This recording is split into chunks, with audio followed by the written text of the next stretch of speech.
ซึ่งก่อนซื้อนะบุษราคำเม็กซี่ไลท์อาจารย์เห็นดีในที่เนาะ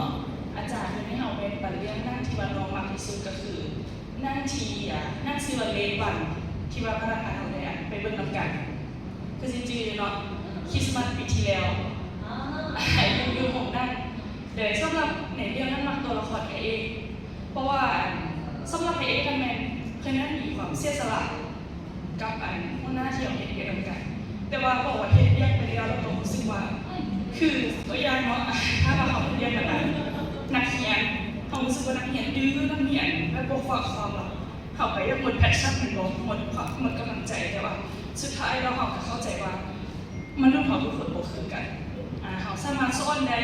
เห็นผู้นำเข้าใจได้ถ้าผู้ได้ที่ว่าดื้อเป็นให้คือดื้อเขาสามารถเห็นกันในเรื่องของข้าเจ้าไงพระเอกเนาะเห็นเวียดนามก็ซันตาคลอสเป็นเรียกเพื่อนเล็กน้อยเป็นบอกทุกคนรู้ว่าทุกๆกิจกรรมมันคือตั้งจิตเกี่ยวกับคนให้เด็กน้อยแต่ว่ามีนักเรียนมีเด็กน้อยที่ดื้อไล่แล้วก็แต่ว่าเพื่อนก็ไม่ได้สนใจว่าผู้ใดดื้อหรือบ่ดื้อแต่ว่าหน้าที่ผู้เป็นแม่มอบความสุขให้กับเด็กน้อยทุกคนว่าจะดื้อหรือบ่ดื้อก็แล้วแต่ว่าจะมีตัวละครที่ว่า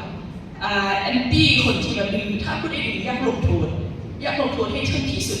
แต่เพื่อนก็บอกว่าคนเขาสามารถที่จะลงโทษทุกคนได้แต่เขาพอจะมอบความสุขให้กับทุกคน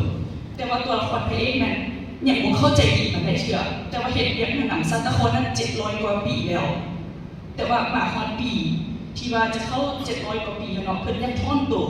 บ่อยากเห็นแล้วแต่ว่าหัวหน้ากับบ่ได้บังคับหัวหน้าก็แล้วแต่เจ้าแต่ว่าอยากให้เจ้าคิดดีๆว่าจะเห็นเรื่องพอนี้เราจะได้เรื่องกับมันเด้